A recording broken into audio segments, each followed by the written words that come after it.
Halo teman-teman, selamat datang di Tips Belajar Seru di Rumah. Perkenalkan, namaku Kak Ellen. Karena sedang pandemi ini, sayang sekali ya aku cuma bisa menyapa teman-teman lewat video ini.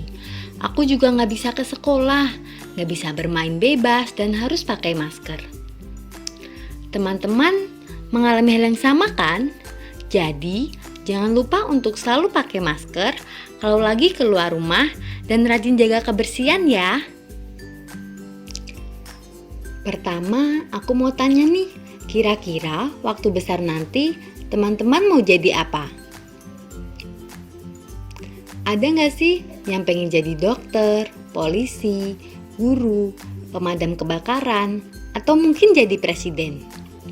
Terus gimana ya biar bisa terwujud? Sebelum jadi polisi, dokter, atau yang lain, ternyata perjalanannya panjang loh. Harus sekolah dulu, dapat nilai yang baik, ikut ujian atau pelatihan, dan harus sekolah yang lebih tinggi. Wah, panjang deh. Artinya apa? Untuk bisa jadi polisi, dokter, atau yang lain, kita harus banyak belajar. Gimana ya caranya biar semangat belajar? Padahal kalau lagi pandemi gini cuma boleh di rumah aja.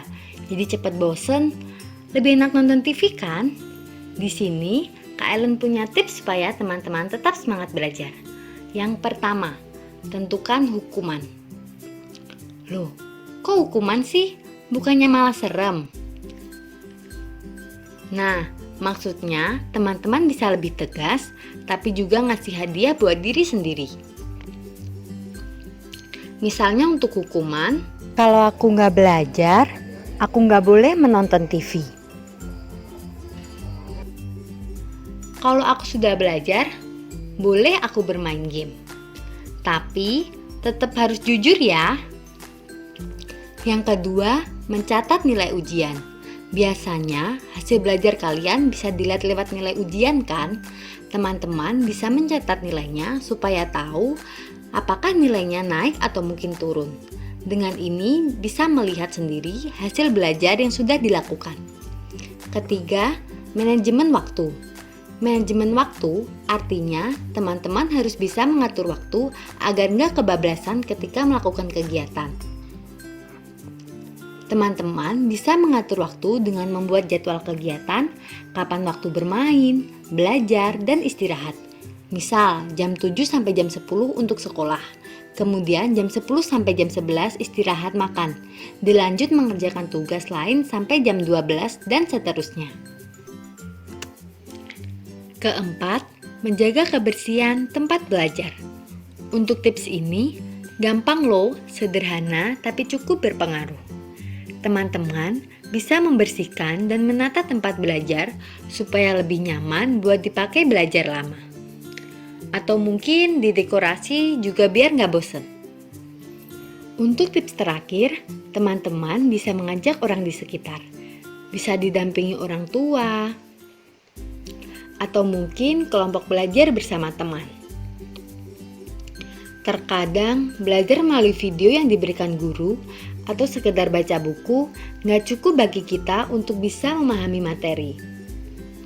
Teman-teman bisa meminta orang tua untuk mengajari materi yang sulit dan menemani belajar. Tentunya di luar jam kerja agar gak mengganggu kesibukan orang tua. Kemudian bisa juga mengajak teman-teman yang tinggal tidak jauh dari rumah untuk belajar bersama. Kalian bisa berdiskusi dan membantu memahami materi bersama.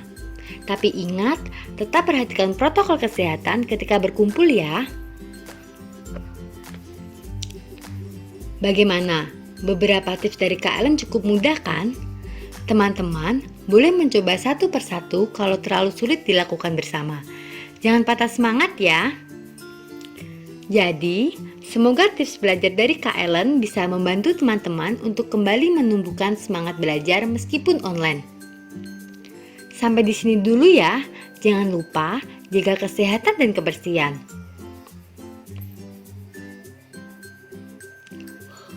Kak Ellen pamit. Bye-bye.